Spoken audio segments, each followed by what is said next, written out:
You cut onions this way you will not get tears. ಕಣ್ಣೀರು ಬರದಂತೆ ಈರುಳ್ಳಿ ಕತ್ತರಿಸುವ ಅದ್ಭುತ ಅಮೋಘ ಟಿಪ್ಸ್.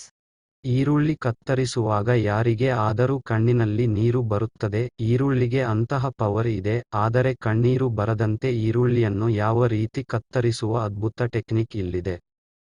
ಮನೆಯಲ್ಲಿ ನಾವು ರುಚಿಕರವಾದ ಅಡುಗೆಗಳನ್ನು ತಿನ್ನಲು ಬಯಸುತ್ತೇವೆ. ನಾವು ತಯಾರು ಮಾಡುವ ವಿಧ ವಿಧವಾದ ಅಡುಗೆಗಳಿಗೆ ಬಳಸುವ ಆಹಾರ ಪದಾರ್ಥಗಳು ಬಹಳ ಮುಖ್ಯವಾಗುತ್ತವೆ. ಅದರಲ್ಲೂ ಈರುಳ್ಳಿ ಇಲ್ಲದೆ ಬಹುತೇಕ ಅಡುಗೆಗಳನ್ನು ಮಾಡಲು ಸಾಧ್ಯವೇ ಇಲ್ಲ. ಒಗ್ಗರಣೆಗೆ ಈರುಳ್ಳಿಯನ್ನು ಬಳಸುವ ಮುಂಚೆ ಅದನ್ನು ನಮಗೆ ಬೇಕಾದ ಹಾಗೆ ಹೆಚ್ಚಿಕೊಳ್ಳಬೇಕು. ಬೇರೆ ಯಾವುದೇ ತರಕಾರಿಯನ್ನು ಹೆಚ್ಚುವಾಗ ಬರದ ಕಣ್ಣೀರು ಈರುಳ್ಳಿ ಹೆಚ್ಚುವಾಗ ಬೇಡ ಎಂದರೂ ಬರುತ್ತದೆ. ಈರುಳ್ಳಿಯನ್ನು ಕಣ್ಣೀರು ಬರದಂತೆ ಹೆಚ್ಚುವ ಟೆಕ್ನಿಕ್ಗಳ ಬಗ್ಗೆ ಇಲ್ಲಿ ತಿಳಿಸಿಕೊಟ್ಟಿದ್ದೇವೆ. ನೀವು ಮನೆಯಲ್ಲಿ ಇವುಗಳನ್ನು ಟ್ರೈ ಮಾಡಿ ನೋಡಿ.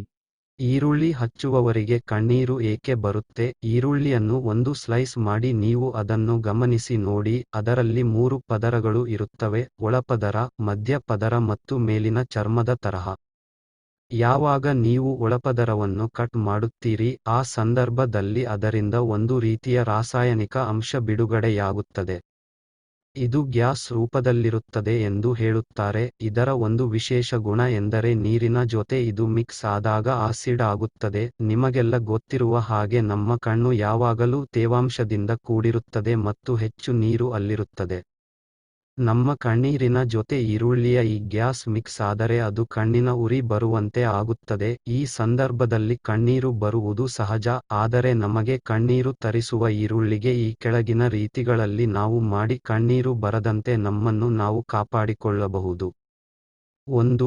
ಬಾಯಿಯ ಮೂಲಕ ಉಸಿರಾಡುವುದು. ನಾವೆಲ್ಲರೂ ಉಸಿರಾಡುವುದು ಮೂಗಿನ ಮೂಲಕ. ಅದು ನಿಮಗೆ ಗೊತ್ತೇ ಇದೆ. ಕೆಲವರು ಬಾಯಲ್ಲೂ ಉಸಿರಾಡುತ್ತಾರೆ. ಅವರನ್ನು ನೋಡಿದರೆ ನಗು ಬರುತ್ತದೆ ನಿಜ. ಆದರೆ ಈರುಳ್ಳಿ ಹೆಚ್ಚುವ ಸಂದರ್ಭದಲ್ಲಿ ಅವರ ಟೆಕ್ನಿಕ್ ನಮಗೆ ಉಪಯೋಗಕ್ಕೆ ಬರುತ್ತದೆ. ನಾವು ಕೂಡ ಈರುಳ್ಳಿ ಹಚ್ಚುವ ಸಂದರ್ಭದಲ್ಲಿ ಬಾಯಿಯ ಮೂಲಕ ಉಸಿರಾಡುವುದರಿಂದ ಮೂಗಿನ ಹಾಗೂ ಕಣ್ಣೀರಿನ ಗ್ರಂಥಿಗಳಿಗೆ ಈರುಳ್ಳಿಯ ಗ್ಯಾಸ್ ಹೋಗದಂತೆ ತಡೆಯಬಹುದು. ಬಾಯಿಯ ಮೂಲಕ ಉಸಿರಾಡಬೇಕಾದರೆ ನಾಲಿಗೆಯನ್ನು ಸ್ವಲ್ಪ ಹೊರ ಬಿಡಬೇಕು. ಈ ಸಂದರ್ಭದಲ್ಲಿ ನಾಲಿಗೆಯಲ್ಲಿರುವ ನೀರಿನ ಅಂಶಕ್ಕೆ ಈರುಳ್ಳಿಯ ಗ್ಯಾಸ್ ಅಟ್ರ್ಯಾಕ್ಟ್ ಆಗಿ ಮಿಕ್ಸ್ ಆಗುತ್ತದೆ. ಆಗ ಅದು ನಮ್ಮ ಮೂಗಿಗೆ ಹಾಗೂ ಕಣ್ಣಿಗೆ ಹೋಗುವುದಿಲ್ಲ, ನಮಗೆ ಕಣ್ಣೀರು ಬರುವುದಿಲ್ಲ.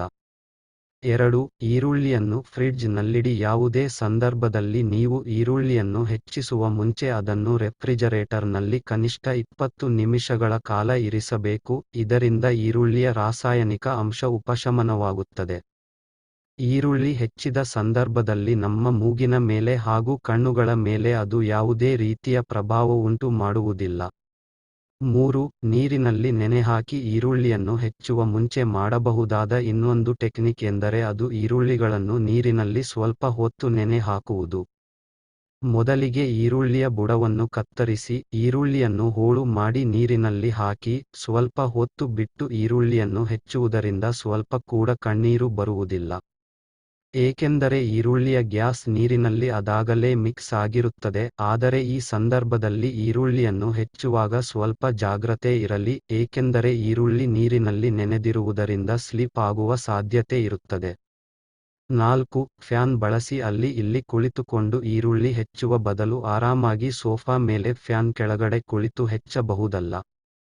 ಫ್ಯಾನ್ ಗಾಳಿ ಬೀಸುವುದರಿಂದ ಈರುಳ್ಳಿಯ ಗ್ಯಾಸ್ ಅನ್ನು ಅತ್ತಿತ್ತ ಚಲಿಸುವಂತೆ ಮಾಡುತ್ತದೆ. ಇದರಿಂದ ಕಣ್ಣುಗಳಿಗೆ ಯಾವುದೇ ರೀತಿಯ ತೊಂದರೆ ಆಗುವುದಿಲ್ಲ. ಈರುಳ್ಳಿ ಹೆಚ್ಚುವಾಗ ಕಣ್ಣೀರು ಕೂಡ ಬರುವುದಿಲ್ಲ. 5. ವಿನೆಗರ್ ಬಳಸಬಹುದು. ಈರುಳ್ಳಿಯ ಗ್ಯಾಸ್ ಅನ್ನು ವಿನೆಗರ್ ಉಪಶಮನ ಮಾಡುತ್ತದೆ. ಹೀಗಾಗಿ ನೀವು ಈರುಳ್ಳಿ ಹೆಚ್ಚುವ ಮುಂಚೆ ಒಂದು ಬೌಲ್ನಲ್ಲಿ ನೀರು ತೆಗೆದುಕೊಂಡು ಅದಕ್ಕೆ ಸ್ವಲ್ಪ ವಿನೆಗರ್ ಮತ್ತು ಉಪ್ಪು ಹಾಕಿ. ಈರುಳ್ಳಿಯನ್ನು ಹೋಳು ಮಾಡಿ ಇದರಲ್ಲಿ ಸ್ವಲ್ಪ ಹೊತ್ತು ನೆನೆ ಹಾಕಿ. ಇನ್ನೊಂದು ವಿಧಾನ ಎಂದರೆ ನೀವು ಕಟ್ ಮಾಡುವ ಬೋರ್ಡ್ ಮೇಲೆ ಸ್ವಲ್ಪ ವಿನೆಗರ್ ಹಾಕಿ ಸವರಿ ಆನಂತರ ಈರುಳ್ಳಿ ಹೆಚ್ಚಿ. ಇದರಿಂದಲೂ ಕೂಡ ಕಣ್ಣೀರು ಬರುವುದಿಲ್ಲ. 6. ಒಳಪದರವನ್ನು ತೆಗೆಯುವುದು. ಮೊದಲೇ ಹೇಳಿದಂತೆ ಈರುಳ್ಳಿಯ ಒಳಪದರದ ಕಾರಣ ಈರುಳ್ಳಿ ಹೆಚ್ಚುವಾಗ ನಮಗೆ ಕಣ್ಣೀರು ಬರುತ್ತದೆ. ಹೀಗಾಗಿ ಇದನ್ನು ತೆಗೆದು ಬಿಡುವುದೇ ವಾಸಿ. ಹೀಗೆ ಮಾಡಿ ಈರುಳ್ಳಿಯನ್ನು ಕಟ್ ಮಾಡುವುದರಿಂದ ಸಾಮಾನ್ಯವಾಗಿ ಕಣ್ಣೀರು ಬರುವುದಿಲ್ಲ. ಇದು ಬಹಳ ಒಳ್ಳೆಯ ಟೆಕ್ನಿಕ್ ಎಂದು ಹಲವರು ಹೇಳುತ್ತಾರೆ. ಹೀಗಾಗಿ ನೀವು ಕೂಡ ಮನೆಯಲ್ಲಿ ಈ ಮೇಲಿನ ನಿಮಗೆ ಅನುಕೂಲಕರವಾಗಿರುವ ಯಾವುದಾದರೂ ಟೆಕ್ನಿಕ್ಗಳನ್ನು